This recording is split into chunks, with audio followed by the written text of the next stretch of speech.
This fully renovated bungalow on the Hamilton Mountain has 2 bedrooms, 2 baths, a huge backyard with a playground, and was put up for a sublease on Kijiji for only $1,600 a month.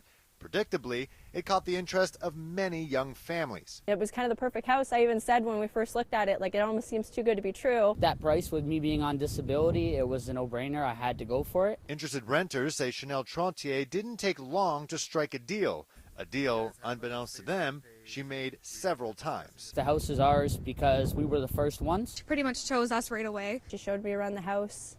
We agreed that she was going to rent it to me. Trottier, who claimed to be a student at McMaster University, was about the same age as some of the new renters and even started building friendly relationships with them and, in turn, their trust. Got a sublease agreement from her, rent receipt, gave her $1,600 for first month's rent. Looked my son in the face, said how cute he was, and then took our money and put it in her pocket. But in an instant, that trust was quickly shattered. When it was move-in day, the victims would arrive here at the house, but then quickly realized they weren't the only people signed up to call this place home. Heather Ochteloni, her young son, and boyfriend were looking to start a new life here until they were dealt the ugly truth by landlord Mark McHale, who had no idea what was going on. We came here and there was a bunch of couples that were expecting to move in.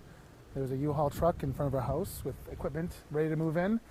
And that's when we first found out about it. You're the third person who thinks that you're moving in. There was a note on the door saying that we are been frauded. Heather outed Trottier on Facebook, and soon after, dozens of families reported to have been promised the exact same house with move-in dates within a month of each other. It was a fraud. Like, the minute I saw her picture, I pretty much broke down. I just never thought that someone would do that, especially when I bring my son here. He's picking his own room out and everything's so excited. What they've done to all these young families, and it's just stupid, you know. And then planning on coming back. I like I said, it's mind-boggling. I haven't wrapped my head around it yet. Meanwhile, Trottier posted freely about her and her boyfriend's epic vacations to Cuba and Florida, and even mentioned that she had bought a new car, leaving many families thinking that's where their rent money went. Back in Hamilton, those defrauded families found themselves scrambling through their own bank accounts to find somewhere to live. We did actually have some money put aside for him since before he was born, so now we have to use that to try and jump into a new place within 2 weeks. I had to use extra money that I usually put towards food, towards that. I knew I was going to be struggling this month with food because I am on disability, but at $1,600, I had to go for it. Heather's post has since garnered over 600 shares and was even able to attract Trottier's attention away from her travels. She's affected a lot of people with this, and she thinks that she's the victim. She's saying, like, if you charge me, this is going to ruin my life. I won't be able to get a job.